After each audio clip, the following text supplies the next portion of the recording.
नमस्कार दोस्तों, स्वागत है आपका स्टडी फॉर सिविल सर्विसेज में। वीडियो को पूरा देखिए। कोई भी आपका फीडबैक है, कोई सजेशन है, तुरंत वीडियो में कमेंट करके जरूर बताइए। अच्छा लगे तो वीडियो लाइक जरूर कर लीजिए और ऐसे वीडियो लगातार फ्री में पाने के लिए चैनल को तुरंत सब्सक्राइब कर लीजिए और बेल आइकन को जरूर टैप कर लीजिए ताकि आगे भी सारे वीडियो आपको मिलते रहे। यूट्यूब में फॉलो करते हैं तो प्लीज ये वाला फ्री टेलीग्राम चैनल जरूर ज्वाइन कर लीजिएगा। सारे नोटिफिकेशन, सारे अपडेट यहीं पे आते हैं, ध्यान रखिएगा। स्टडी फॉर सिविल सर्विसेज का कोई भी पेड ग्रुप अगर आपको ज्वाइन करना है तो सिर्फ 856480530969606089786445 यही नंबर है हमारे, सिर्फ जहां पे कॉल या व्हाट्सएप कर सकते हैं। इंस्टाग्राम पे हमारा पेज जरूर फॉलो कर लीजिएगा, स्टडी फॉर सिविल .सर्विसेज है। ट्विटर पे हमको जरूर फॉलो कर लीजिएगा, @study for civils है। नमस्कार दोस्तों, स्वागत करता हूं मैं आप सभी का आपके अपने channel study for civil services में। एक लेक्चर सीरीज हम आपके साथ चला रहे हैं जहां पे यूपीपीसीएस के पुराने वर्षों के मेंस पेपर हम लोग डिस्कस कर रहे थे। वर्ष 2019 के जीएस 3 के कई सारे सवाल ऑलरेडी हमने डिस्कस किए। अपने आज के लेक्चर में उसके आगे के सवालों पे हम लोग चर्चा करने वाले हैं। तो शुरू करने से पहले ये जानकारी मैं आपको देना चाहूँगा, हमारे कुछ पेड कोर्सेज चलते हैं जहाँ पे क्वालिटी कंटेंट हम प्रोवाइड करते हैं। अगर इस बारे में आपको कोई जानकारी चाहिए हो तो दिए गए 2 नंबर में से किसी पर भी आप हमसे बात कर सकते हैं। आज का जो पहला सवाल है दोस्तों, वो है पॉवर्टी के बारे में या फिर निर्धनता के बारे में। पूछा गया है भारत में निर्धनता को मापने के लिए क्या किया जाता है, यानी वह कैसे मापी जाती है। और दूसरा इसका जो भाग है उसमें पूछा गया है ग्रामीण निर्धनता को दूर करने के लिए सरकार ने क्या कदम उठाए हैं या फिर ओवरऑल क्या क्या स्टेप्स लिए गए हैं रूरल पॉवर्टी को दूर करने के लिए। अब यहाँ पे डिस्कस और एग्जामिन 2 कीवर्ड्स दिए गए हैं। डिस्कस में उसकी आपको चर्चा करनी होगी जो बेसिकली आपसे पूछा गया है पहले भाग में, और एग्जामिन की बात करें तो इसमें जो स्टेप्स लिए गए हैं उसके बारे में कुछ लिखिए। आप साथ में ये भी मेंशन कर सकते हैं कि किस हद तक वे सफल रहे हैं निर्धनता को दूर करने में। और फिर अगर हम लोग शुरुआत की बात करें तो इंट्रोडक्शन में आप यहाँ पे, क्योंकि क्वेश्चन में पूछा गया है पॉवर्टी के बारे में, तो आप उसी को परिभाषित करते हुए अपना उत्तर शुरू करेंगे। या फिर यहाँ मैं बात करूँ तो निर्धनता को आप परिभाषित करिए। अब दोस्तों मापने की बात की गई है। किसी भी चीज़ को आप तब मापते हैं जब आपके पास एक स्केल होता है कि भाई इससे नीचे ऐसा होगा, इसके ऊपर ऐसा होगा, तो एक स्केल होता है। तो यहाँ पे वो जो स्केल है वो है गरीबी रेखा। गरीबी रेखा के नीचे कितने लोग हैं, ऊपर कितने लोग हैं, इस आधार पे ये तय किया जाता है कि एक देश में कितनी संख्या है गरीबों की। तो आपको इस क्वेश्चन को आंसर करने के लिए सबसे पहले गरीबी रेखा का कॉन्सेप्ट समझाना पड़ेगा। उसका यहाँ पे अर्थ लिखिए। फिर आ जाते हैं हम लोग मेन कंटेंट पे। भूमिका आपने यहाँ पे बना दी गरीबी के बारे में बात करके, यानी अब आप अपने उत्तर में निर्धनता के बारे में ही लिखेंगे। तो पहले आप बता दीजिए जो पहले भाग में पूछा गया है किस तरीके से मेजर की जाती है। यहाँ पे अलग अलग जो समिति बनी है जिनका गठन किया गया है निर्धनता को मापने के लिए, उनकी आप यहाँ पे जिक्र कर सकते हैं। और इसी के दूसरे भाग में आप लिख सकते हैं कैसे सरकार के उठाए गए कदमों द्वारा निर्धनता दूर हुई है, या फिर सबसे पहले आपको लिखना होगा क्या कदम सरकार ने उठाए हैं जिससे वह गरीबी को दूर कर पाई है। यहाँ पे विभिन्न सरकारी योजनाओं के बारे में बात करिए जो ग्रामीण निर्धनता को लक्षित करती हैं। तो दोस्तों इसके उत्तर में देखिए, जब हम निर्धनता के बारे में बताएंगे तो आप ये लिखते हुए अपना उत्तर शुरू कर सकते हैं कि एक व्यक्ति या फिर एक परिवार के पास जब न्यूनतम जीवन स्तर को वहन करने का या करने के लिए पर्याप्त संसाधन की कमी हो जाती है तो उस स्थिति को हम लोग निर्धनता कहते हैं।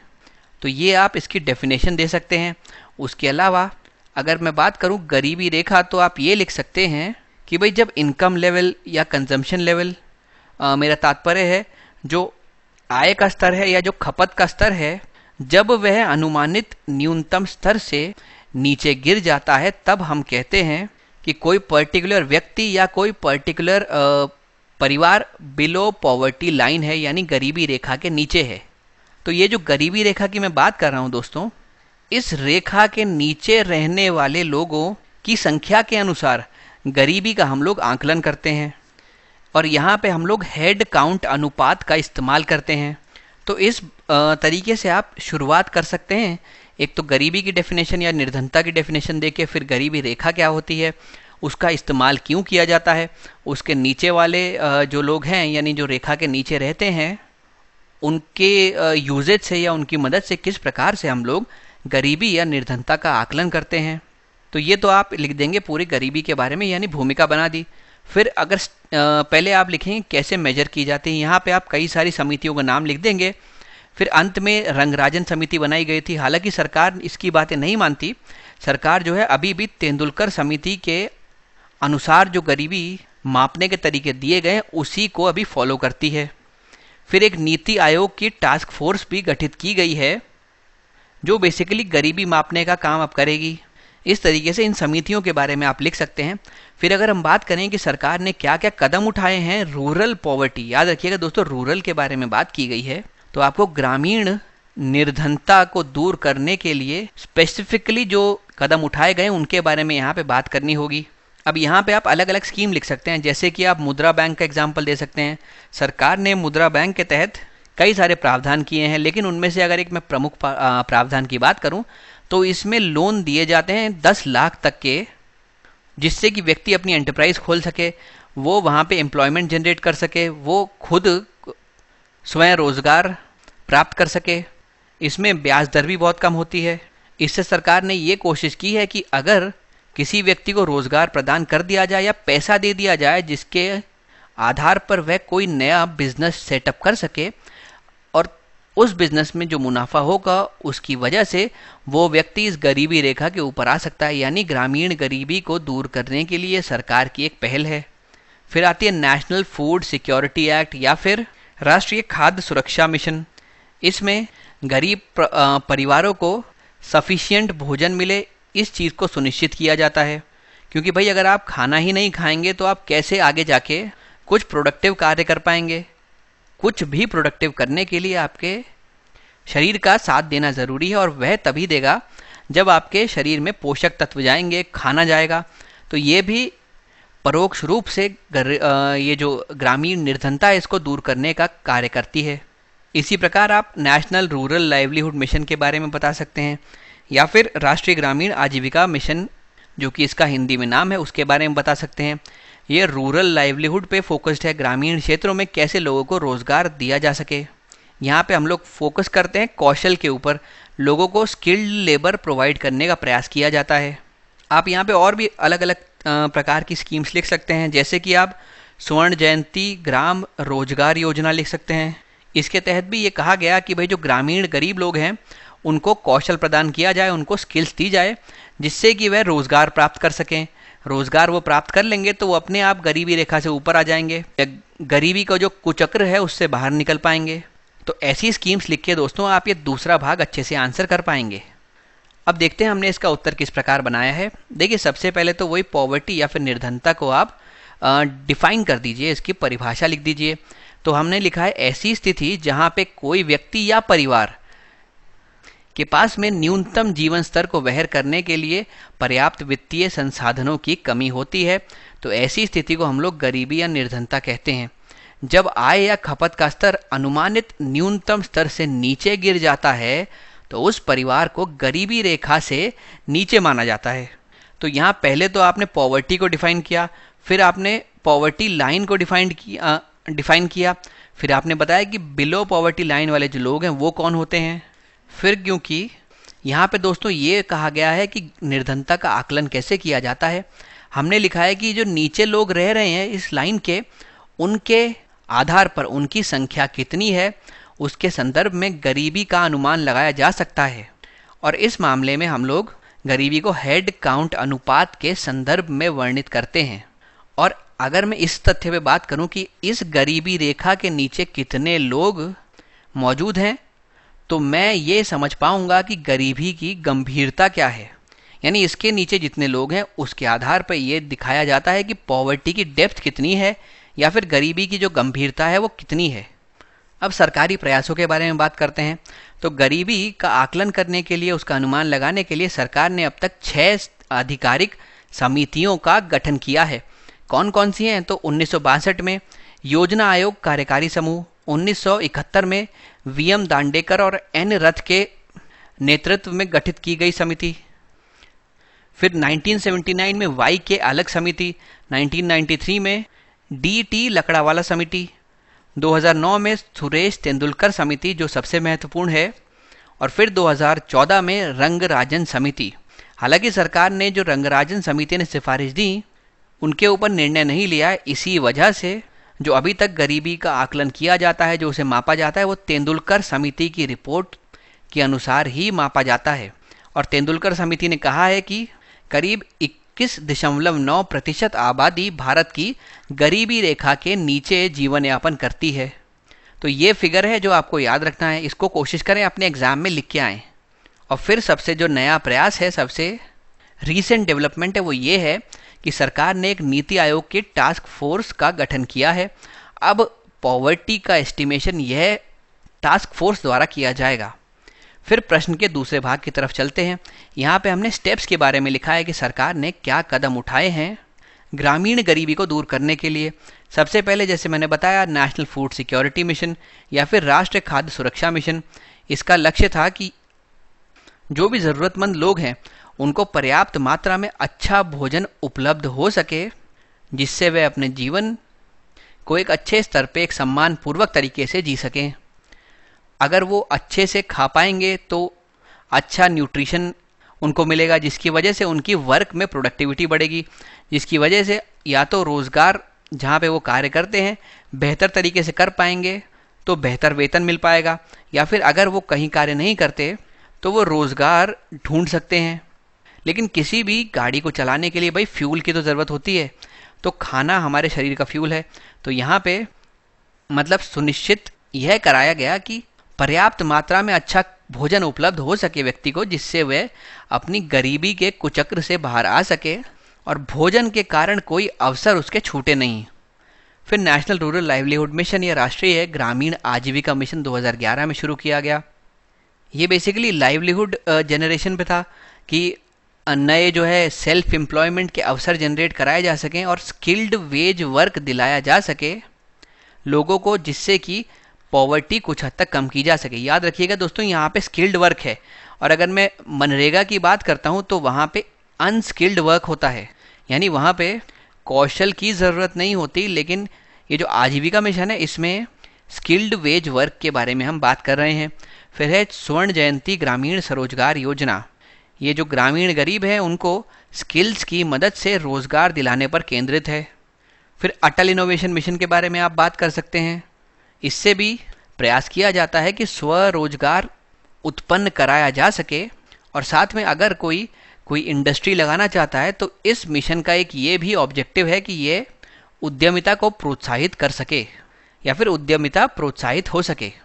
फिर मुद्रा बैंक की बात करते हैं। इसके तहत छोटे व्यवसायों को, गैर कॉरपोरेट व्यवसायों को या गैर कृषि लघु और सूक्ष्म उद्यम को 10 लाख तक के स्टार्टअप ऋण प्रदान कर सकते हैं। इसके तहत हम लोग अन्नपूर्णा योजना की बात कर सकते हैं। आप इसके मदद से महिलाओं को खान पान व्यवस्था खोलने के लिए 50,000 तक का ऋण प्राप्त हो सकता है, जिससे वे क्या करेंगी, एक बार पैसा आ गया तो वे अपनी लंच बॉक्स सर्विसेज चला सकती हैं, वो अपनी केटरिंग सर्विस चला सकती हैं, और इस बिजनेस की मदद से उनके पास जो पैसा जनरेट होगा वो उनको गरीबी रेखा के बाहर निकलने में मदद करेगा। फिर आप स्त्री शक्ति के बारे में बता सकते हैं। यह योजना उन महिलाओं के लिए है जो उद्यमी बनना चाहती हैं या फिर उनका कोई ऑलरेडी एग्जिस्टिंग व्यापार है, मौजूदा व्यापार है, और वो उसको एक्सपैंड करना चाहती हैं, तो वे इस जो स्कीम है उसके तहत लाभान्वित हो सकती हैं। कुछ और स्कीम्स भी हैं दोस्तों जिनका आप जिक्र कर सकते हैं, जैसे प्रधानमंत्री जनधन योजना 2014, जिसका एक मुख्य उद्देश्य था कि वित्तीय समावेशन का मार्ग प्रशस्त करना। उसके अलावा प्रधानमंत्री कौशल विकास योजना है 2015 में जो लागू की गई, इसमें फोकस किया गया स्किल जनरेशन पे। फिर सांसद आदर्श ग्राम योजना, पोषण अभियान, जिसमें फोकस किया गया कि पर्याप्त पोषण मिल सके, जिसके कारणवश हिडन हंगर समाप्त हो सके। हिडन हंगर एक बहुत बड़ी समस्या अभी हमारे देश में चल रही है।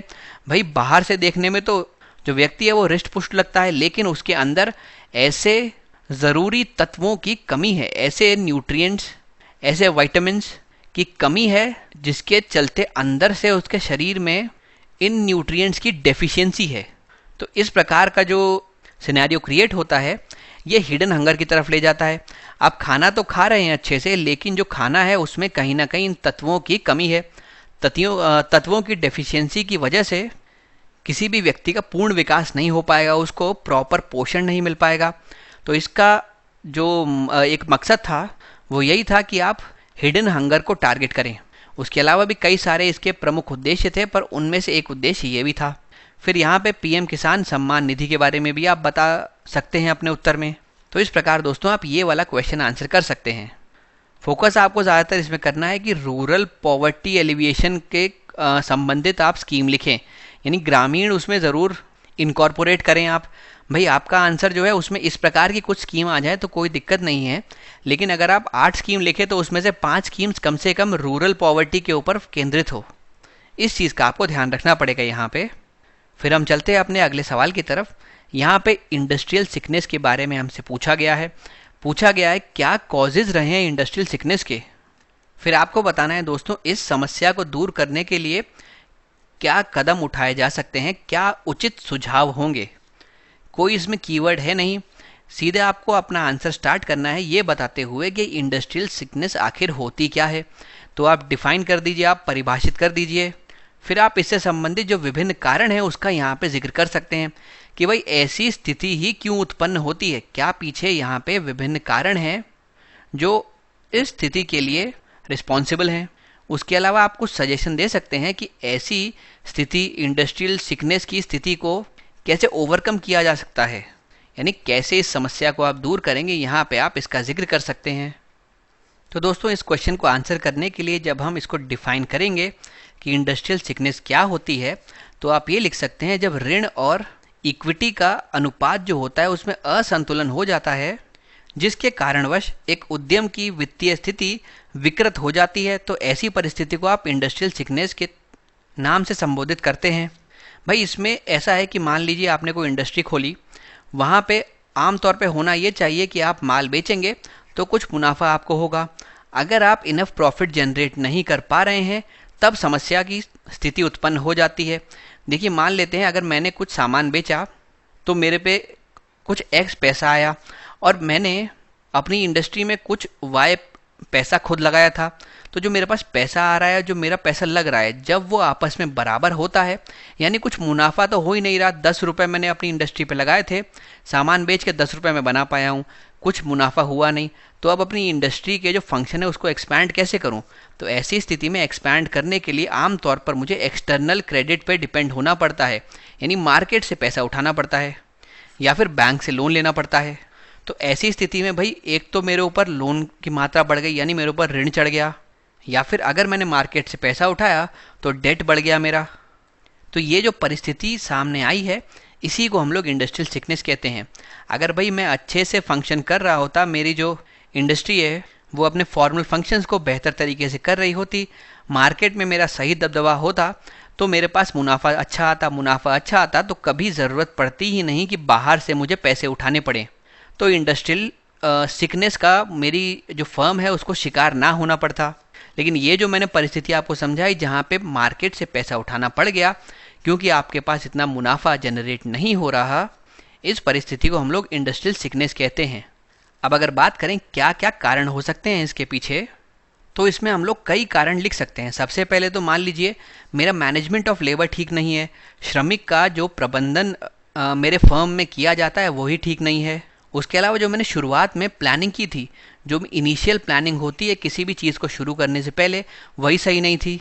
उसके अलावा आप ये मान लीजिए कि भाई मान लेते हैं मेरी जो फर्म है, मेरी जो कंपनी है, उसमें टेक्नोलॉजी तो अच्छी है लेकिन उसको यूज़ करने वाली स्किल्ड वर्कफोर्स ही नहीं है मेरे पास, तो टेक्नोलॉजी का पूरा फ़ायदा नहीं उठा पा रहा हूँ मैं। या दूसरा ऑप्शन ये हो सकता है कि मेरे पास अच्छी टेक्नोलॉजी नहीं है, एडवांस्ड मशीन्स नहीं है, तो मेरी जो इंडस्ट्री है, जो मेरा बिजनेस सेटअप मैंने कर रखा है, उसकी दक्षता में कमी आती है।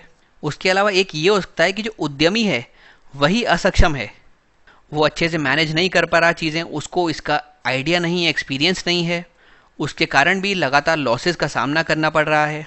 या फिर आप ये मान लीजिए कि एकदम से नीति में कोई परिवर्तन कर दिया गया, वो ऐसा परिवर्तन करा गया है जो ना तो श्रमिकों के समझ में आ रहा है ना उद्यमी के समझ में आ रहा है, तो वो भी इंडस्ट्री को, उसके प्रॉफिट को क्षति पहुंचाता है। और फाइनली अगर सप्लाई चेन में कोई कमी हो, मान लीजिए आप प्रोडक्शन तो कर रहे हैं, यहाँ पे आपकी यह इंडस्ट्री, इससे आपने कुछ प्रोडक्शन कर दिया, एक टॉफ़ी बना ली, लेकिन कोई सप्लाई चेन ही नहीं है जिससे ये टॉफ़ी आप मार्केट में ले जा पाएँ और वहाँ बेच पाएँ। तो ये बनाने का क्या मतलब, फिर तो ये पड़ी रहेगी, एक दिन ये एक्सपायर हो जाएगी, या स्टॉक आपके बढ़ते रहेंगे, इन्वेंटरी बढ़ती रहेगी। तो ये जो आपूर्ति श्रृंखला है, जब इसमें कुछ प्रॉब्लम्स होती है, इनएफिशिएंसी होती है, तो उसकी वजह से भी इंडस्ट्रियल सिकनेस कॉज हो सकती है। क्योंकि भाई जब मार्केट में जाएगी वो चीज़ तभी तो बिकेगी, तभी तो उससे रुपए आपके पास आएगा और तभी वो मुनाफा जनरेट होगा। अगर ये वाली जो प्रणाली है ये स्ट्रांग नहीं है तो मुनाफा भी उतना नहीं आ पाएगा जितना हम चाहते हैं। अब दोस्तों अगर हम बात करें कि क्या क्या करना चाहिए या इस इंडस्ट्रियल सिकनेस को कैसे दूर किया जाए, तो जो हमने प्रॉब्लम्स गिनाई उसके ऊपर हम लोग बात कर सकते हैं, सोल्यूशन बन जाएंगे। देखिए, एक मैंने बात की थी कि सप्लाई चेन के इंफ्रास्ट्रक्चर अच्छे नहीं है, उसकी कनेक्टिविटी अच्छी नहीं है। तो करना क्या है, आप कनेक्टिविटी को बेहतर कर दीजिए, आप मार्केट से लिंक को बढ़ा दीजिए। यहाँ से यहाँ तक जो ट्रांसपोर्ट होगा सामान का, जहाँ पे बनता है वो और जहाँ पे वो बिकता है, उस ट्रांसपोर्ट को बेहतर बनाइए। उसके अलावा अगर इंडस्ट्री में कोई और प्रॉब्लम है तो निवेश को आकर्षित करने का प्रयास करें। क्रेडिट की आसान उपलब्धता हो जिससे कोई भी व्यक्ति अपना बिजनेस एक्सपैंड कर सके, वो उसको बड़ा कर सके, बड़े स्तर पे ले जा सके, उसका विस्तार कर सके। और फाइनली अगर कुछ भी नहीं हो पा रहा तो एक ये भी सोल्यूशन हो सकता है कि गवर्नमेंट इस चीज़ को परचेज कर ले और वो इस चीज़ में अपनी एफिशिएंसी के माध्यम से इंडस्ट्रियल सिकनेस को दूर करे। हालांकि इसको हम लास्ट रिजॉर्ट के तौर पे रखेंगे, सबसे आखिरी पॉइंट आप ये लिखिएगा। इसके अलावा जो हमने नॉर्मल डिस्कस किए जिससे कि आप बेहतर आपूर्ति श्रृंखला बना सकते हैं, बेहतर तरीके से अपना माल मार्केट में बेच सकते हैं और बेहतर उस पर मुनाफा कमा सकते हैं, वो सारे पॉइंट्स आप पहले लिखिएगा। तो दोस्तों अगर हम देखें कि किस प्रकार से इसका हमने उत्तर बनाया है, तो जैसे मैंने बताया पहले इंडस्ट्रियल सिकनेस को आप डिफाइन कर दीजिए, पहले उसको परिभाषित करिए। तो इसको क्या बताएंगे, जिस स्थिति में ऋण और इक्विटी का अनुपात जो है वो बैलेंस्ड नहीं रहता, उसमें असंतुलन आ जाता है और उसी के कारण एक उद्यम की वित्तीय स्थिति विकृत हो जाती है, उसको हम लोग इंडस्ट्रियल सिकनेस या फिर औद्योगिक रुग्णता कहते हैं। यदि जो टोटल मेरा खर्चा आ रहा है और जो टोटल मेरे पास पैसा आ रहा है वो दोनों बराबर है, तो यानी कोई भी मुनाफा यहाँ पे मैं ऑब्टेन नहीं कर पा रहा। तो ऐसी स्थिति में जब मुझे पैसा चाहिए होगा, जब वित्त पोषण की बारी आएगी, तो मुझे बाहरी स्रोतों पर निर्भर होना पड़ेगा। तो ये दिखाता है कि मेरी इंडस्ट्री जैसा चलनी चाहिए थी वैसी चल नहीं पा रही है। क्या क्या इसके पीछे कारण हो सकते हैं, जैसे हमने बात की, श्रमिकों का प्रबंधन सही नहीं है, उसके अलावा जो प्रारंभिक योजना थी, जो इनिशियल प्लानिंग थी वो ठीक नहीं है, जो नई टेक्नोलॉजी आई है उसके अकॉर्डिंग मेरा जो लेबर है वो अच्छे से स्किल्ड नहीं है, जो एंटरप्रेन्योर है या फिर जो उद्यमी है उसकी ओर से असक्षमता है, उसके अलावा या तो आधुनिक मशीनरी है ही नहीं, प्रौद्योगिकी का भी इस्तेमाल नहीं किया जा रहा है इंडस्ट्री में अच्छे से, जिससे उसकी दक्षता में कमी आ जाती है। सरकार की जो नीति है उसमें एकदम से परिवर्तन हो जाता है, जो ना तो किसी उद्यमी को समझ में आता है, ना ही वहाँ पे कर्मचारियों को समझ में आता है। तो इसका जो भुगतान है वो करना पड़ता है उस पर्टिकुलर इंडस्ट्री को, जिसकी वजह से वो सिकनेस वाली फेज़ में चली जाती है। फिर कच्चे माल की आपूर्ति में कमी हो जाती है जब, तो सप्लाई और डिमांड मैच नहीं हो पाते। और सबसे इम्पॉर्टेंट जो मैंने बताया, आपूर्ति श्रृंखला की जो असक्षमता है, जिसके कारण मैंने जो माल बनाया है वो मैं मार्केट तक नहीं भेज पा रहा, इससे मेरे पास मुनाफा नहीं आ पाता और इंडस्ट्रियल सिकनेस वाली स्थिति में मेरी पर्टिकुलर फर्म या इंडस्ट्री चली जाती है। अब कैसे इसको ठीक किया जा सकता है, तो दोस्तों सबसे पहले तो कुछ पैसा आप अट्रैक्ट कीजिए। कैसे? निवेश और निवेशकों को आकर्षित करना ज़रूरी है। अगर थोड़ा प्राइवेट इन्वेस्टमेंट आ गया तो ये संभव है कि हमारी सिक इंडस्ट्री कुछ हद तक संभल जाए। सरकार खुद कुछ स्टेप ले सकती है जिससे वह ऐसी सिक इंडस्ट्री को ओवरटेक कर ले और उनको बेहतर करने का प्रयास करे। रॉ मटेरियल की लगातार अवेलेबिलिटी होनी चाहिए अफोर्डेबल कॉस्ट पे, यानी कच्चे माल की निरंतर उपलब्धता होनी चाहिए, वो भी सस्ती कीमतों पर। जो आपूर्ति श्रृंखला है उसको मजबूत करने की ज़रूरत है। बाजार के साथ जुड़ाव को बेहतर बनाना होगा। फिर यहाँ से यहाँ तक जो परिवहन का इस्तेमाल होता है सामान को ले जाने में, उसको बेहतर बनाने की आवश्यकता है। ऋण की उपलब्धता को आसान करना होगा। इजीली मुझे अगर क्रेडिट मिल जाएगा तो मैं अपनी इंडस्ट्री का विस्तार कर पाऊँगा, अपने प्रोडक्शन का विस्तार कर पाऊँगा, जिसके चलते जो माल मैं मार्केट में बेचता हूँ उसका विस्तार होगा और उससे मेरे पास आने वाले पैसे का विस्तार होगा, जिससे जो है मुनाफा वो शायद बढ़ सकता है। इसके अलावा दोस्तों इस प्रकार की आप टेबल या फ्लो चार्ट का भी यहाँ पे इस्तेमाल कर सकते हैं, ये दिखाने के लिए कि इंडस्ट्रियल सिकनेस के क्या क्या कारण है। देखिए, एक तो स्किल्ड लेबर नहीं है, ट्रेंड लेबर नहीं है, और दूसरी बात यह है कि मैनेजर की स्किल्स ठीक नहीं है। चलिए मान लिया लेबर भी ठीक है, मैनेजर भी ठीक है, लेकिन वो मार्केटिंग कर ही नहीं पा रहा अपने प्रोडक्ट की, तो वो बिकेगा कैसे? आज की दुनिया में भाई जो दिखता है वही बिकता है। अगर आप प्रोडक्ट बहुत बढ़िया बनाएंगे, आपके जो श्रमिक हैं वो भी कुशल हैं, आपकी मैनेजरियल स्किल्स भी अच्छी हैं, लेकिन अगर मार्केटिंग स्किल्स अच्छी नहीं है तो जिस ऊंचाइयों तक इस चीज़ को पहुंचना चाहिए था वो पहुंच नहीं पाएगी। इसीलिए आप देख रहे हैं आजकल ज़्यादातर जो भी इंडस्ट्रीज़ हैं वो अपनी मार्केटिंग पे बहुत पैसा लगाती हैं, जिससे बेहतर ही बेहतर मार्केटिंग होगी। जितना ज़्यादा लोगों की नज़रों में आएगा वो प्रोडक्ट, उतना ज़्यादा ही वह बिकने लगेगा। ये तो सब आंतरिक कारण थे जो एक इंडस्ट्री के अंदर के समस्याओं को दर्शाते हैं।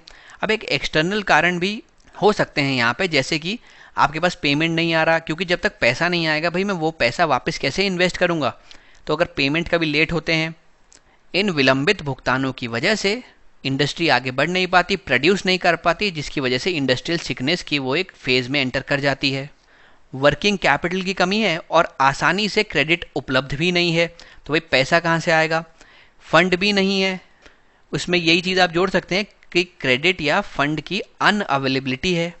तो इन सब के चलते अच्छे से आप प्रोड्यूस कर नहीं पाएंगे। फिर उसके बाद आपने अच्छी मार्केटिंग ऊपर नहीं की होगी, जिसकी वजह से आपके प्रोडक्ट की डिमांड भी कम है। तो इन सब के चलते जितना पैसा आप लगाएंगे उतना ही पैसा या तो वापस आएगा या हो सकता है उससे कम भी आ जाए, पर इनफ आपके पास मुनाफा जनरेट नहीं होगा, जिससे कि आपको बाहरी स्रोतों पर डिपेंड करना पड़ेगा अपने वित्त पोषण के लिए। तो दोस्तों जो हमारा अगला प्रश्न है ये है ऊर्जा संकट के बारे में। पूछ रहा है कि भारत में ऊर्जा संकट के कारणों की विवेचना करिए। तो आपका जो कीवर्ड हो गया वो हो गया विवेचना। उसके अलावा यहाँ पे डिस्कस आपका कीवर्ड हो गया। करना क्या है आपको इसमें, शुरुआत में आप बताएं कि एनर्जी क्राइसिस होता क्यों है, थोड़ा सा बैकग्राउंड बता दीजिए कि एनर्जी क्राइसिस आखिर कहते किसको हैं। फिर अगर इंसिडेंट्स आपके पास कुछ हैं या फिर आपके पास कोई तारीख है या कोई सन है जब ऐसा कुछ हुआ हो तो उसका यहाँ पे जिक्र कर सकते हैं आप। फिर आप ये बता सकते हैं कि भारत में ऊर्जा संकट के दौरान कौन कौन से पक्ष हैं जो कि प्रभावित होते हैं। साथ ही आप ये भी बता सकते हैं कि भारत में ऊर्जा संकट के कारण क्या क्या हैं। यहाँ पे आप अच्छे से विस्तार से चीज़ों को लिखिए और फिर अगर कंक्लूड करने की बात आए या निष्कर्ष में क्या लिखेंगे तो आप इस तरीके से लिख सकते हैं कि भाई ऐसे संकट तो आते रहेंगे, तो ज़रूरी है हम लोग सेल्फ सफिशिएंसी ऑब्टेन कर लें या फिर एनर्जी के मामले में कोशिश करें कि हम आत्मनिर्भर हो पाएँ। इस तरीके से आप एक पॉजिटिव नोट पे एक सजेशन देते हुए अपना उत्तर समाप्त कर सकते हैं। अब अगर मैं दोस्तों इंट्रोडक्शन की बात करूं तो एनर्जी क्राइसिस हुआ क्यों, आप ऐसे शुरू कर सकते हैं कि भाई जब भी डिमांड जो है वो ज़्यादा हो जाती है सप्लाई के कंपैरिजन में तो क्राइसिस तो आता ही है।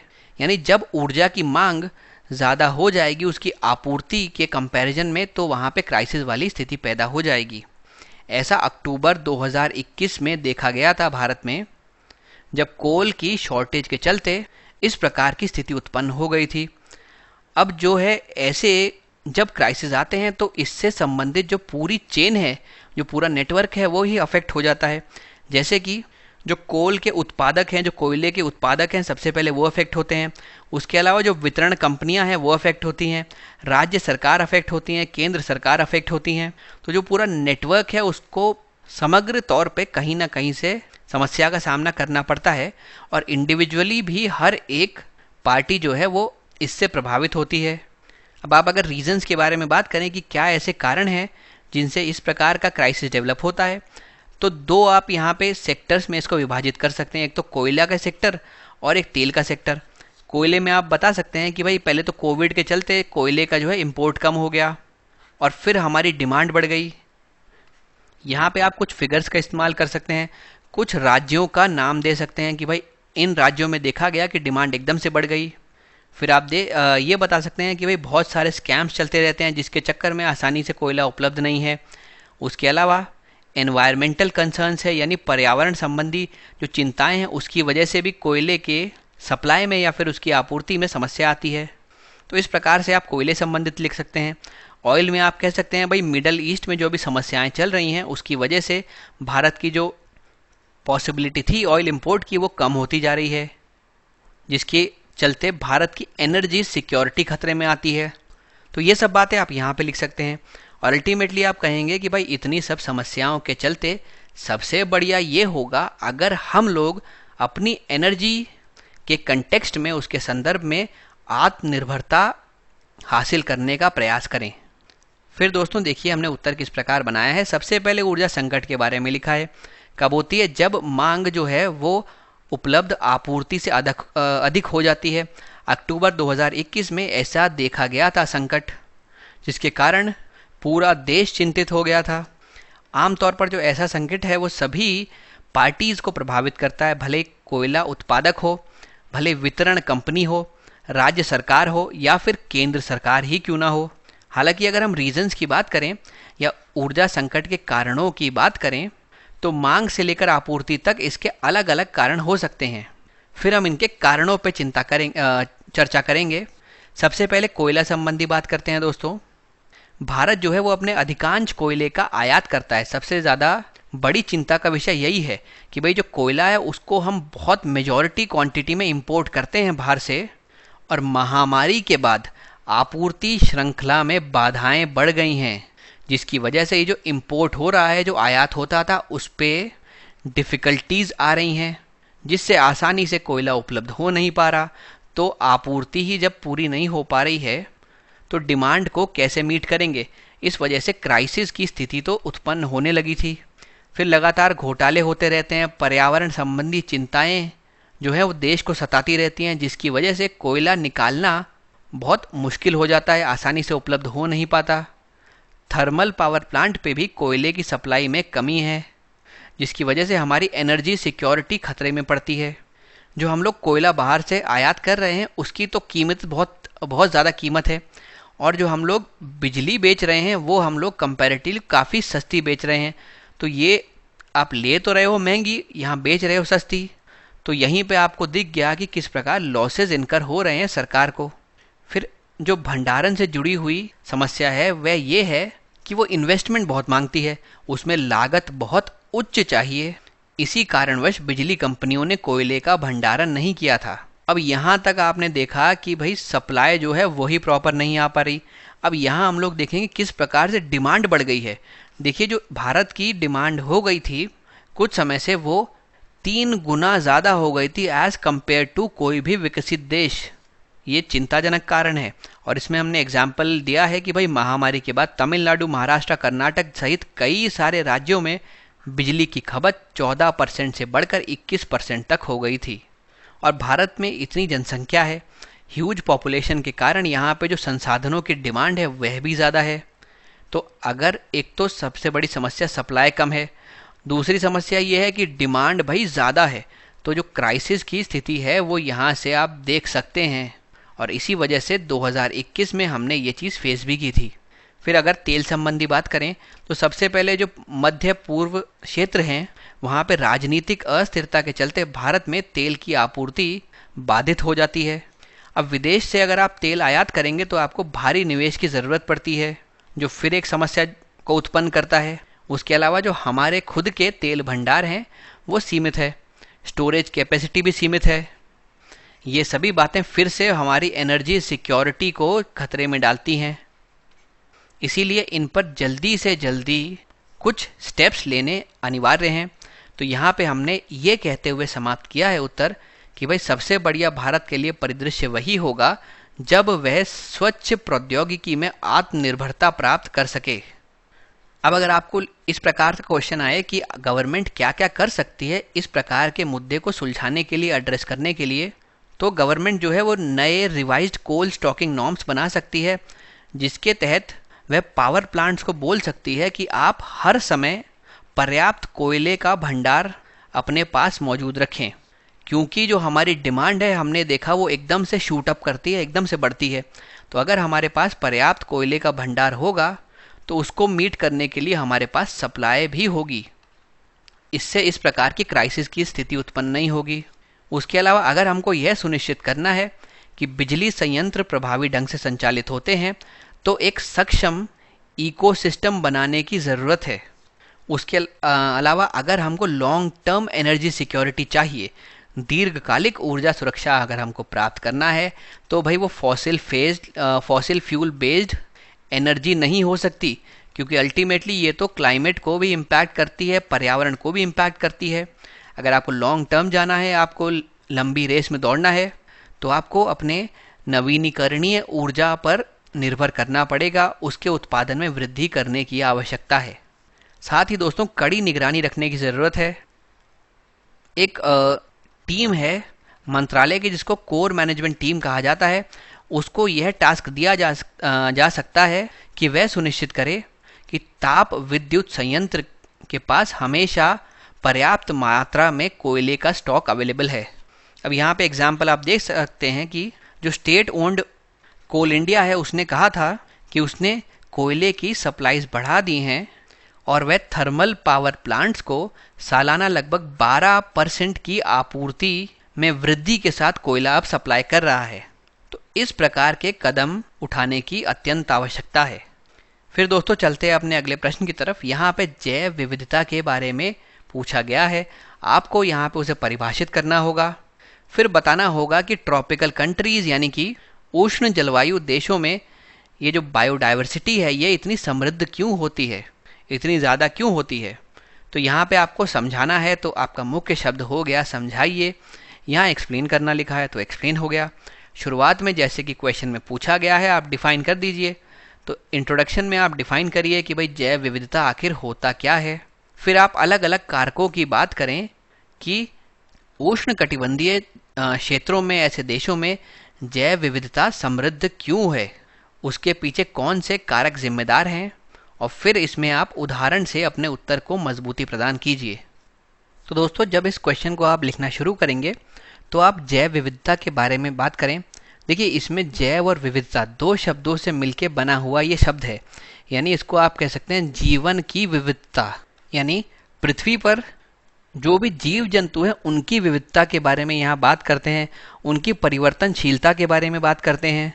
यहाँ पे आप लिख सकते हैं कि समुद्री, स्थलीय और अलग अलग जो पारिस्थितिक तंत्र है उसके सहित सभी स्रोतों से जीवन के बीच परिवर्तनशीलता जो होती है उसको हम लोग जैव विविधता कहते हैं। तो यानी आप 2-3 डेफिनेशन दे दीजिए बायोडाइवर्सिटी क्या होती है। फिर उसके बाद हम बात करते हैं कि ट्रॉपिकल एरियाज़ में ही ये क्यों ज़्यादा होती है। तो देखिए दोस्तों सबसे पहले इस एरिया में जो है इंसोलेशन है, जो सूर्य ताप है वो ऑप्टिमम होता है, जिसकी वजह से सही कंडीशंस फॉर्म हो जाती हैं अलग अलग प्रजातियों के उत्पत्ति की और उनके बेहतर डेवलपमेंट और ग्रोथ की। साथ ही इस एरिया में बारिश अच्छी होती है, प्लस यहाँ पे आर्द्रता भी अच्छी रहती है, यानी मॉइस्चर अच्छा होता है। तो ये जो सारी कंडीशन है ये वैसे भी किसी भी एरिया को सूटेबल बनाती है अलग अलग प्रजातियों के निवास के लिए, उनके रहने के लिए। फिर अगर टेम्परेट रीजन्स के कंपैरिजन में मैं बात करता हूँ तो इन क्षेत्रों में जो क्लाइमेट है या जो वेदर है वो ज़्यादा स्टेबल होता है as compare to temperate regions. उसके अलावा यहाँ पे जो भी स्पीशीज़ होती हैं, जो जीव जंतु हैं, उनको ज़्यादा समय मिलता है इवोल्यूशन के लिए, ज़्यादा टाइम मिलता है इवॉल्व होने के लिए, इसलिए उनका बेहतर विकास होता है, बेहतर डेवलपमेंट होता है। उसके अलावा दोस्तों इस क्षेत्र में जो फ्लोरल बायोडाइवर्सिटी है या फिर जो पौधों की विविधता है वो उच्चतम है, जिसके कारण ये एक बेस बना देता है उच्च स्तरीय जीवों के डेवलपमेंट के लिए। क्योंकि ये भोजन की उपलब्धता को बढ़ाता है। कई सारे जीव जंतु हैं जो ये खा के जीवित रहेंगे, फिर जो उसके ऊपर के जीव जंतु हैं वो इनको खा के जीवित रहेंगे। तो अगर ये बेसिकली जो फूड सोर्स है वो इन जीव जंतुओं के लिए पर्याप्त रहेगा तो इनकी संख्या में बढ़ोतरी होगी, और अगर ये फूड बेस इनका है तो इनकी बढ़ोतरी के चक्कर में इनकी भी बढ़ोतरी होगी। तो इस वजह से काफ़ी अधिक मात्रा में यहाँ पे बायोडाइवर्सिटी पाई जाती है। इस क्षेत्र में इंडस्ट्रियलाइजेशन इतना ज़्यादा नहीं है जो इसके ऊपर के अक्षांश के क्षेत्रों में है। उसके अलावा यहाँ पे जो मृदा है या जो सॉइल है वो फर्टाइल है। ये सब कारण एक सूटेबल एरिया बनाते हैं इस क्षेत्र को कि यहाँ पे जैव विविधता बढ़ सके, वो समृद्ध हो सके। तो इन सबको ऑर्गेनाइज करके आपको अपने आंसर में लिखना होगा। अब दोस्तों देखते हैं हमने आंसर किस तरीके से बनाया है। सबसे पहले बायोडाइवर्सिटी को डिफाइन किया है। क्या है ये? Variety of life on earth, जो हमारी पृथ्वी है उस पर जीवन की विविधता को हम जैव विविधता कहते हैं। तकनीकी रूप से अगर मैं बात करूँ तो समुद्री, स्थलीय, अलग अलग पारिस्थितिक तंत्र के सहित सभी स्रोतों से जीवों के बीच परिवर्तनशीलता जो होती है उसको हम लोग जैव विविधता कहकर परिभाषित करते हैं। तो यहाँ पे जो ये वेरिएबिलिटी है ये ज़रूरी है, क्योंकि जितनी अलग वेरिएबिलिटी होगी, जितनी वैरायटी होगी, उतने अलग अलग बायोडाइवर्सिटी मौजूद होगी इस क्षेत्र में, अलग अलग स्पीशीज़ मौजूद होंगी। तो परिवर्तनशीलता या फिर वेरिएबिलिटी यहाँ पे बहुत इंपॉर्टेंट है। फिर क्यों ट्रॉपिकल कंट्रीज़ में ज़्यादा होती है बायोडाइवर्सिटी, इसके संबंध में हम कारण देखते हैं। सबसे पहले टेम्परेचर और मॉइस्चर का हम लोग देख लेते हैं क्या रोल होता है। देखिए, इस क्षेत्र में ऑप्टिमम टेम्परेचर, इष्टतम टेम्परेचर होता है। उसके अलावा अच्छी खासी ह्यूमिडिटी या फिर आर्द्रता है। बारिश भी यहाँ पे अच्छी खासी होती है, जिसके कारण ये अपने आप एक फेवरेबल ग्राउंड बन जाता है अलग अलग स्पीशीज़ की एग्जिस्टेंस के लिए। यानी अधिकांश प्रजातियों के लिए ये अनुकूल क्षेत्र बन जाता है। फिर क्लाइमेट की सूटेबिलिटी पे बात करते हैं। भाई, जो ट्रॉपिकल एरिया का क्लाइमेट है दोस्तों, ये ज़्यादा स्टेबल है as compare to temperate area का क्लाइमेट। तो जो ज़्यादा स्टेबल क्लाइमेट होगा वो ज़्यादा बेहतर कंडीशंस प्रोवाइड करेगा किसी भी स्पीशी को वहाँ पे ग्रो करने में। तो इसी प्रकार से अलग अलग स्पीशीज़ को अच्छी कंडीशन मिलती है इवॉल्व करने के लिए, ग्रो करने के लिए, और इसी वजह से इस क्षेत्र में जो बायोडाइवर्सिटी है वो काफ़ी रिच रहती है। पूरे वर्ष ही यहाँ पे अच्छी मात्रा में बारिश होती है, जिसकी वजह से प्लांट की डाइवर्सिटी अच्छी रहती है। और अगर पौधों की उच्च जैव विविधता यहाँ पे पाई जाएगी तो वह भोजन के स्रोत का काम करेंगे, यानी भोजन के स्रोत को उपलब्ध करवाएंगे, जिससे कि उससे ऊपर वाले जीव जो इन्हीं पे डिपेंड करते हैं अपने न्यूट्रिशन, अपने खाने के लिए, उन जीवों के लिए यह जैव विविधता के मार्ग को प्रशस्त करेगा। फिर अगर इंसोलेशन की बात करूं तो इनकमिंग सोलर रेडिएशन या फिर जो सूर्य ताप आता है या सौर ऊर्जा आती है वो ट्रॉपिकल एरियाज़ में ज़्यादा आती है as compare to temperate areas. फिर हम लोग टाइम ऑफ एवेल्युएशन की बात करते हैं तो यहाँ पे विकास के लिए काफ़ी सारा समय उपलब्ध होता है। इसी वजह से ज़्यादा बायोडाइवर्सिटी यहाँ पे डेवलप हो पाती है। मिट्टी की फर्टिलिटी पे बात करें तो सबसे उपजाऊ मिट्टी इसी क्षेत्र में मिलती है। साथ में यहाँ पे जो एंथ्रोपोजेनिक एक्टिविटीज़ हैं, यानी कि मानव जनित गतिविधियाँ हैं, वह भी सीमित होती हैं। यहाँ पे इंडस्ट्रियलाइजेशन सीमित है, जिसकी वजह से जो पॉल्यूशन है वो भी सीमित है। पॉल्यूशन के कारण स्पीशीज़ अच्छे से यहाँ पे एग्जिस्ट कर पाती हैं और इसीलिए वो इवॉल्व करती हैं, वो ग्रो करती हैं और उनका बेहतर डेवलपमेंट होता है। अब दोस्तों चलते हैं हम अपने अगले प्रश्न की तरफ। यहाँ पे डिजिटल राइट संबंधी हमारे से प्रश्न पूछा गया है। हमको उसके ऑब्जेक्टिव्स को डिस्कस करना है, यानी डिजिटल अधिकार क्या है आपको बताना है, उसके साथ जुड़े हुए उद्देश्य क्या हैं इसकी विवेचना करनी है। तो आपका कीवर्ड हो गया विवेचना करना, या फिर यहाँ पे हो गया वो डिस्कस। शुरुआत आप कैसे करेंगे, जैसे कि प्रश्न में पूछा गया है उसी चीज़ को यहाँ पे आप लिख देंगे। डिजिटल राइट्स को डिफाइन कर दीजिए, उनको परिभाषित कर दीजिए। फिर थोड़ा सा उनके महत्व के बारे में आप लिख दीजिए। इससे आपकी भूमिका यहाँ पे तैयार हो गई। फिर हमको अपने मेन कंटेंट में लिखना है, तो यहाँ पे आप इनके विभिन्न उद्देश्यों के बारे में विस्तार से लिख सकते हैं।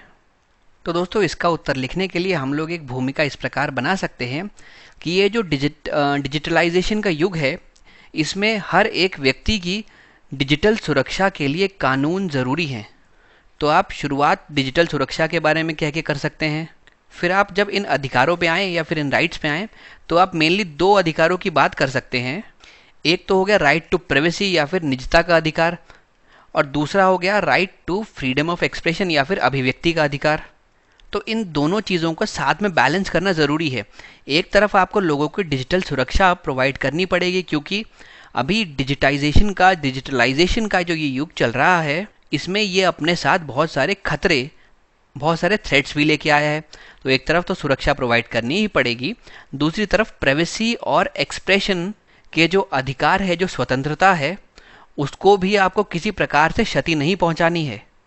और साथ साथ इंटरनेट या फिर कोई भी और दूसरी प्रौद्योगिकी हो, उसके संबंध में जो भी मौजूदा अधिकार प्राप्त हैं उनको संरक्षित करना है, उनका संवर्धन करना है। और यही जो पूरा टॉपिक है, इसको हम लोग डिजिटल अधिकार के अंडर पढ़ते हैं।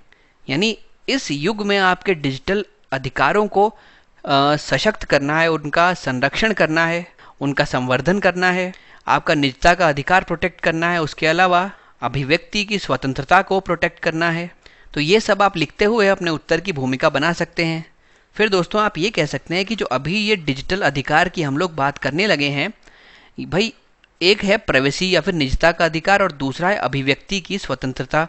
ये इतने एक्सपैंड हो गए हैं कि ये डिजिटल अधिकार में आजकल आने लगे हैं।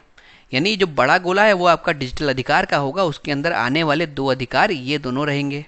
तो ये सब बोल के आप अपने उत्तर में भूमिका बना सकते हैं और समझा सकते हैं भाई डिजिटल अधिकार आखिर होते क्या हैं।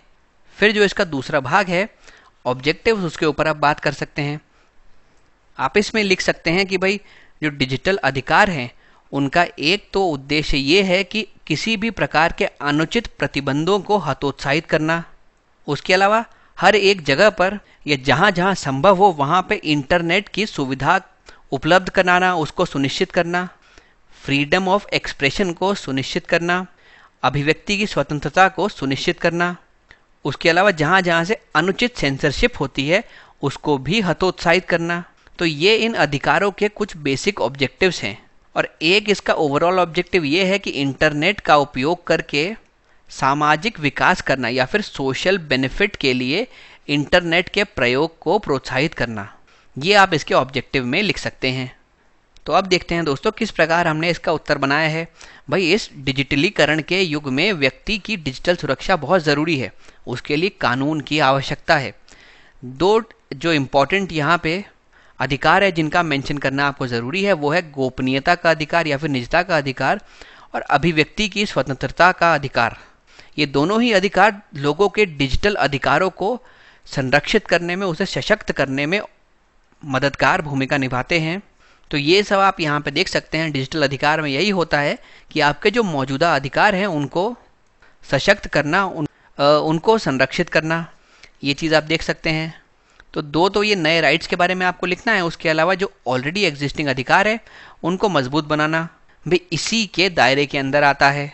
अब भाई जो निजता का अधिकार है या फिर जो बोलने की स्वतंत्रता के अधिकार हैं, इन दोनों को डिजिटल अधिकारों में शामिल करने के लिए विस्तारित किया गया है। यानी ये दोनों जो हैं अब वह डिजिटल अधिकारों के भी अधीन हैं, उनके अंतर्गत आते हैं ये।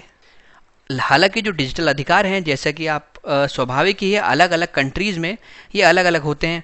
जैसे चाइना टाइप की कंट्री है उसमें आपके डिजिटल अधिकार बहुत ही कम होंगे। हालांकि कुछ ऐसी जो उदारवादी लोकतंत्र है उसमें आपके बेहतर होंगे डिजिटल अधिकार। तो ऐसे कंट्री टू कंट्री ये डिपेंड करते हैं, ये वेरी भी करते हैं। अगर ऑब्जेक्टिव की बात करें तो कोई भी अनरीजनेबल रेस्ट्रिक्शन को डिस्करेज करना इसका पहला उद्देश्य है। उसके अलावा एक्सेसिबिलिटी जो है उसको मैक्सिमम पहुंचाना, मैक्सिमम पहुंच दिलाना, सोसाइटी के बेनिफिट के लिए इस्तेमाल करना दूसरा उद्देश्य है। फ्रीडम ऑफ एक्सप्रेशन को प्रमोट करना इसका एक और उद्देश्य है। कोई भी अनरीजनेबल अगर सेंसरशिप हो उसको डिस्करेज करना भी इसका एक उद्देश्य है। और फाइनली इंटरनेट को ओवरऑल बेनिफिट ऑफ सोसाइटी के लिए, समाज के समग्र विकास के लिए, उसको अलग अलग प्रकार के लाभ सुनिश्चित कराने के लिए इंटरनेट का उपयोग भी इसका एक उद्देश्य है। अब दोस्तों यहाँ पे ये कुछ पॉइंट्स हैं जो आप अपने आंसर में इंक्लूड कर सकते हैं। अगर आपको डेटा प्रोटेक्शन करना है इस डिजिटल एज में तो किस प्रकार कर सकते हैं। सबसे पहले तो अगर किसी व्यक्ति का डेटा कोई भी कलेक्ट किया जा रहा हो या उसके ऊपर कोई और प्रोसेसिंग हो रही हो तो उसका कंसेंट ज़रूरी है। अगर उसने इजाज़त दी है तभी उसके डेटा के साथ छेड़छाड़ होनी चाहिए, मैनिपुलेट होना चाहिए। इनफैक्ट तभी उसका डेटा लोगों या फिर किसी भी संगठन के पास एक्सेसिबल होना चाहिए। क्या प्रोसेसिंग की गई है डेटा के साथ, क्या उसमें ऊपर नीचे करके बदलाव किए गए हैं, इसकी क्लियर इन्फॉर्मेशन मिलनी चाहिए। तभी इस डिजिटल एज में प्रोटेक्शन सुनिश्चित कराया जा सकता है। डिसीजन मेकिंग में कितने हद तक ऑटोमेटेड डेटा का इस्तेमाल किया जाना चाहिए, इस पे भी कुछ सीमा निर्धारित होनी चाहिए। उसके अलावा अगर डेटा किसी को भी रिवील हुआ है तो तुरंत जिस भी व्यक्ति का वो डेटा है उसके पास नोटिफिकेशन पहुंचना चाहिए। भाई उसको सूचना का अधिकार है, तो अगर उसका डेटा के साथ कोई भी कुछ चेंज करना चाहता है या इनफैक्ट किसी के पास भी वो डेटा उसका गया है तो इस व्यक्ति के पास नोटिफिकेशन आना चाहिए। और ऐसे में अगर कोई डेटा को कोई कॉम्प्रोमाइज़ कर दे तो एक व्यक्ति के पास ये अधिकार होना चाहिए कि वह अपना डेटा ट्रांसफ़र करा ले किसी दूसरे सर्वर में, वो खुद स्वयं का डेटा आसानी से एक्सेस कर पाए, अगर उसको कोई चीज़ अपडेट करनी है, डिलीट करनी है तो वो भी आसान हो पाए, और राइट टू बी फॉरगॉटन भी होना चाहिए। यानी अगर एक आदमी का डेटा किसी भी प्रोफाइल में आ गया या पब्लिक सिस्टम में आ गया और वो चाहता है कि वो डेटा अब हट जाए, तो उसके पास ये राइट टू बी फॉरगॉटन भी होना चाहिए। और इस सब के लिए ज़्यादा बेहतर नियम, ज़्यादा कोहेरेंट लेजिस्लेशन लाने की आवश्यकता है। तो ये सब आप अपने आंसर में कहीं ना कहीं इंक्लूड कर सकते हैं। अब दोस्तों हम लोग चलते हैं सेक्शन बी की तरफ। यहाँ पे हर एक क्वेश्चन में आपको मैक्सिमम 200 शब्दों में आंसर करना होता है। हर एक क्वेश्चन के साथ मैक्सिमम 12 नंबर अलॉटेड होते हैं। तो इसका जो पहला सवाल है वो है टेररिज्म के ऊपर। ये क्वेश्चन कह रहा है कि पिछले 2 दशकों में जो आतंकवाद है वो अनियंत्रित ढंग से बढ़ रहा है और इसके कारण विश्व शांति को गंभीर खतरा पैदा हो गया है। फिर ये उसके आगे कहता है इससे निपटने के लिए प्रत्येक राष्ट्र को वैश्विक स्तर पर एक साथ मिलकर लड़ना होगा। अब इस कथन की आपको व्याख्या करनी है। तो यानी आपका जो कीवर्ड हो गया वो हो गया व्याख्या कीजिए या फिर एक्सप्लेन यहाँ पे हो गया। तो आप शुरुआत ऐसे कर सकते हैं कि भाई टेररिज्म जो है उसके सबके ऊपर नकारात्मक प्रभाव ही पड़ते हैं, भले ही कोई अकेला व्यक्ति हो, इंडिविजुअल हो, पूरा समाज हो या फिर पूरा एक राष्ट्र हो। इसकी मदद से आप ये दिखा सकते हैं कि परिस्थिति कितनी गंभीर है। फिर आप आतंकवाद के बदलते आयामों के बारे में यहाँ पे चर्चा कर सकते हैं और बता सकते हैं कैसे दुनिया अधिक असुरक्षित बनती जा रही है। साथ ही दोस्तों यहाँ पे आप उदाहरण दे सकते हैं किस प्रकार से अलग अलग देश आतंकवाद को बढ़ावा दे रहे हैं। अंत में आप इस बात का उल्लेख कर सकते हैं कि आतंकवाद को विभिन्न राष्ट्रों के सामूहिक प्रयास से ही रोका जा सकता है। यानी अगर हमको आतंकवाद को रोकना होगा, अगर हम चाहते हैं कि उसको कंट्रोल कर पाएं, तो सभी देशों को आपस में आकर एकजुट होकर एक साथ प्रयास करना पड़ेगा, तभी ये आतंकवाद को आप कुछ हद तक कंट्रोल कर सकते हैं। तो दोस्तों जब इसका आप उत्तर करेंगे तो आप पहले कॉन्सिक्वेंसेस ऑफ टेररिज्म लिखेंगे, यानी आतंकवाद के क्या क्या परिणाम होते हैं अलग अलग क्षेत्रों में, जैसे अलग अलग व्यक्तियों पे क्या होते हैं, समाज पे क्या होते हैं, राष्ट्र पे क्या होते हैं। तो पूरी तरीके से आप लिख सकते हैं कि जो टेररिज्म है हर ही क्षेत्र में इसके नेगेटिव या फिर नकारात्मक इम्पैक्ट्स होते हैं। जैसे कि इसकी वजह से कई सारी जानें जाती हैं, लॉस ऑफ लाइफ होता है, उसकी वजह से कई सारी पब्लिक और प्राइवेट प्रॉपर्टी को क्षति पहुंचती है, वो ध्वस्त हो जाते हैं। उसके कारण एकदम से जो इकोनॉमी है वो इम्पैक्ट हो जाती है, उसको प्रभावित करता है टेररिज्म नकारात्मक ढंग से। तो इस बारे में आप लिख सकते हैं किस तरीके से जो टेररिज्म है वो विभिन्न क्षेत्रों में अपने नकारात्मक प्रभाव डाल रहा है। इससे आप ये बता पाएंगे कितनी गंभीर परिस्थिति है। फिर आप बताइए कि किस प्रकार से टेररिज्म जो है वो चेंज हो रहा है। आजकल जो टेररिज्म है वो सेल्फ फाइनेंस की तरफ ध्यान दे रहा है, वो बाकी जगहों पर, बाकी स्रोतों पर डिपेंड नहीं करता जहाँ से वो फाइनेंस कर सके, वो सेल्फ फाइनेंस करवा रहा है और धर्म को एक एक्सक्यूज़ की तरह इस्तेमाल करके अलग अलग समूहों को वो इन्फ्लुएंस कर रहा है। इसके कारणवश जो हमारा विश्व है वो इस समय ज़्यादा वल्नरेबल, ज़्यादा संवेदनशील होता चला जा रहा है, ज़्यादा असुरक्षित बनता जा रहा है। फिर आप यहाँ पे लिख सकते हैं कि भाई यूएन लगातार प्रयासरत है कि इस टेररिज्म को किस प्रकार कंट्रोल किया जा सके। इसके लिए हमने फाइनेंशियल एक्शन टास्क फोर्स का गठन किया था, उसके अंदर काफ़ी प्रावधान जोड़े गए थे जिससे वो टेररिज्म से संबंधित फाइनेंस को देख सके।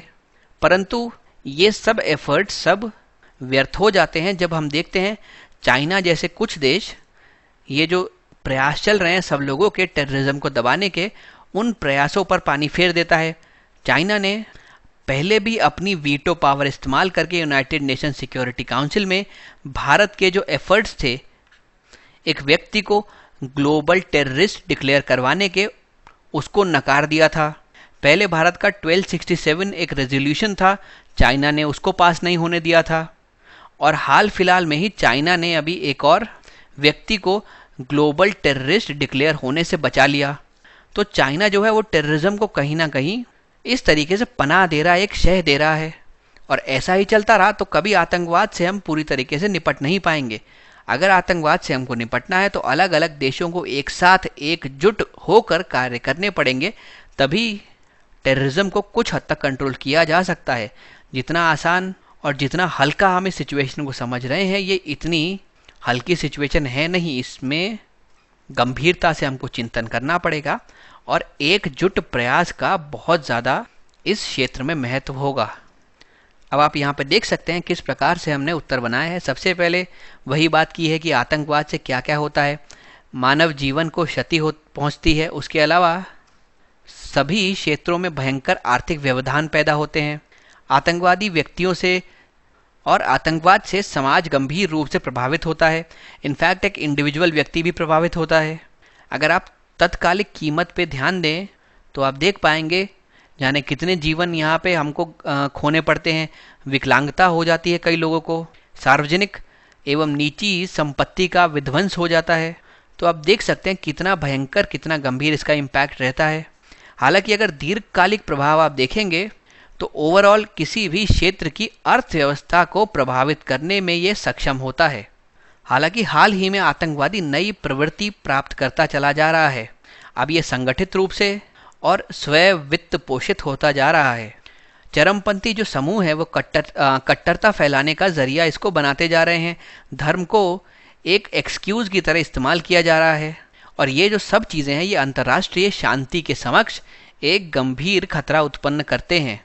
हालांकि हम देख रहे हैं कितनी गंभीर परिस्थिति है, आतंकवाद एक अंतर्राष्ट्रीय खतरा बन चुका है। फिर भी अलग अलग देश आतंकवाद की एक व्यापक परिभाषा अब तक नहीं बना पाए हैं।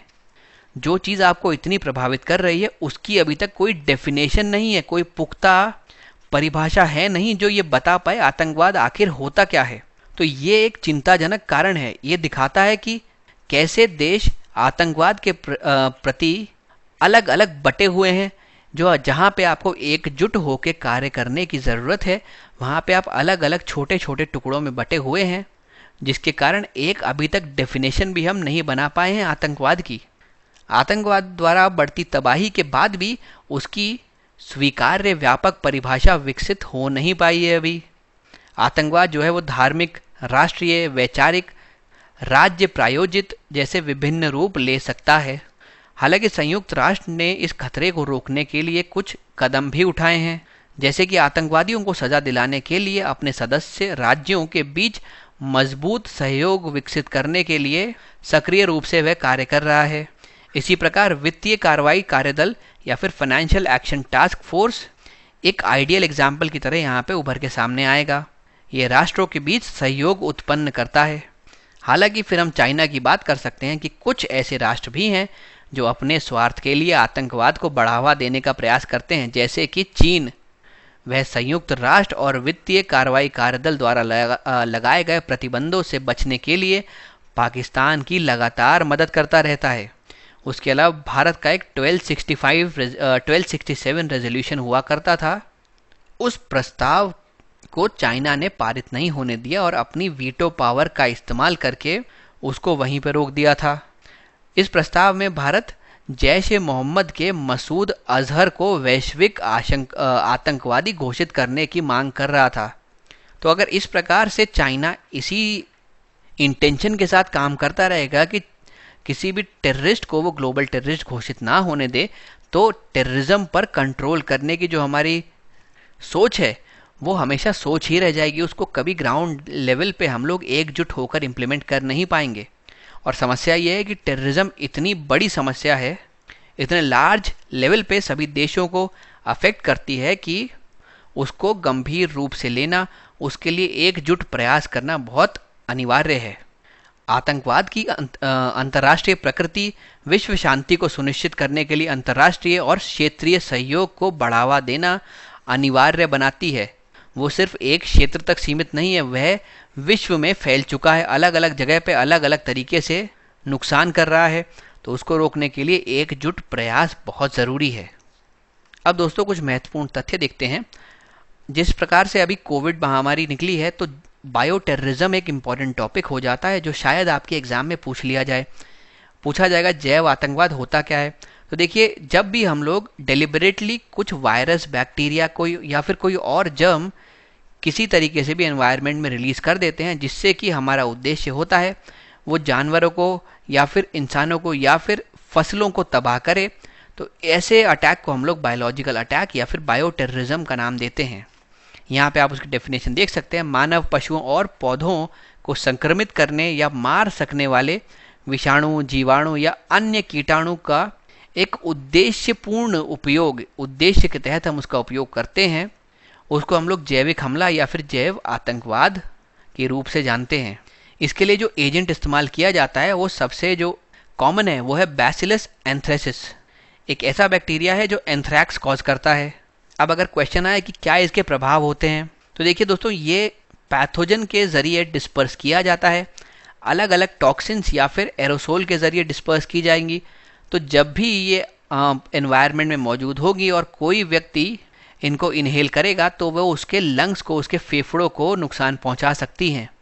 अलग अलग प्रकार की साइकोलॉजिकल इफेक्ट ये कॉज कर सकते हैं, जैसे कि रेस्टलेस हो सकता है आदमी, डिप्रेशन में जा सकता है, इरिटेशन का सामना करना पड़ सकता है उसको, फ्रीक्वेंट हेडेक हो सकते हैं, थकान हो सकती है, आमतौर पर मूड स्विंग्स हो सकते हैं। और अगर लंबे टर्म की हम बात करें या फिर दीर्घकालिक प्रभावों की बात करें तो कॉग्निटिव डेवलपमेंट पे भी असर पड़ सकता है। तो ये आप यहाँ पर देख सकते हैं, अलग अलग उसको किन चीज़ों का सामना करना पड़ता है। दीर्घकालिक तौर पे उसको मनोवैज्ञानिक प्रभाव भी इसके हो सकते हैं। उसके ऊपर हमने पढ़ा था कि किस प्रकार से फेफड़ों को आसानी से ये नुकसान पहुंचा सकता है, क्योंकि जब कोई व्यक्ति सांस लेगा और हवा में ही ऐसे वायरस मौजूद हैं तो वो आपके लंग्स को अफेक्ट करेंगे ही करेंगे। अब इस प्रकार का अगर कोई आतंकवाद या फिर कोई भी महामारी एक क्षेत्र में फैल जाती है तो उसमें आने वाली जो FDI है यानी प्रत्यक्ष विदेश नीति है, निवेश है, वो वैसे ही नहीं आता और जो ऑलरेडी यहाँ पे है वो वापस चला जाता है हमारे देश से। फिर उसके बाद ट्रेड रूट्स को बंद करना पड़ता है, इंपोर्ट एक्सपोर्ट बंद हो जाता है, जिसकी वजह से किसी भी देश की अर्थव्यवस्था बुरी तरीके से क्षतिग्रस्त हो जाती है। लोगों में दहशत का माहौल फैलने लगता है, उसके अलावा डर हो जाता है, अविश्वास फैलने लगता है, सामाजिक बहिष्कार होने लगता है ऐसे व्यक्ति का जिसको ये जैव आतंकवाद द्वारा प्रभावित किया गया हो। यानी किसी व्यक्ति को अगर मान लीजिए कोई बीमारी हो जाती है तो उसको अलग से आइसोलेट कर दिया जाता है, तो एक सामाजिक बहिष्कार का सामना करना पड़ता है, क्योंकि लोगों की जो मनोस्थिति है, जो विचारधारा है, वो इस प्रकार की बन जाती है कि इस व्यक्ति को ये बीमारी इस पर्टिकुलर वायरस या बैक्टीरिया से हो गई है, अगर इसके पास जाएं कहीं हमें भी ना लग जाए, हमारे परिवार को ना लग जाए, तो इस प्रकार से इसका सामाजिक बहिष्कार होने लगता है। इसकी वजह से लोगों के मनोबल को हानि पहुंचती है, सामाजिक संस्थानों में लोगों का जो विश्वास है वो कम होने लगता है। और इस प्रकार के अगर कोई आर्टिफिशियली इंड्यूस्ड माइक्रो ऑर्गेनिजम्स होते हैं, जैसे कि कोरोना वायरस में थे, तो वो बहुत समय तक इकोसिस्टम में एग्जिस्ट कर सकते हैं और उनके बहुत दूरगामी प्रभाव पड़ सकते हैं जल पे, वायु पे और मृदा पे। और समस्या ये है, हम कोई भी इसके लिए तैयार नहीं रहते। दुनिया भर के देश जो हैं अधिकांश, वे अब इस चीज़ के लिए तैयार हो रहे हैं, अपने जो सार्वजनिक स्वास्थ्य के ढांचे हैं उनको बेहतर बनाने का अब प्रयास कर रहे हैं। हालांकि जब ये एकदम से इम्पैक्ट करता है तब हम लोग तैयार नहीं रह पाते, जिसकी वजह से बहुत समस्याएं उत्पन्न होती है। और अब जो हम लोग अपने पब्लिक हेल्थ इंफ्रास्ट्रक्चर को बढ़ाने की कोशिश कर भी रहे हैं, तो ऐसे में जो अटैक होता है वो ऐसी प्रॉब्लम्स को और ज़्यादा बढ़ा देता है। तो अगर दोस्तों इस प्रकार का सवाल आए जिसकी संभावना कुछ हद तक बन जाती है कोविड महामारी के कारण, तो आप इस तरीके से इसका आंसर लिख सकते हैं। तो दोस्तों अपने आज के वीडियो में यहीं तक के क्वेश्चंस का डिस्कशन हम रखेंगे। आने वाले वीडियोस में उसके आगे के सवाल हम डिस्कस करेंगे। आज पूरे लेक्चर में आप मेरे साथ बने रहे, इसके लिए मैं आपका धन्यवाद करता हूँ।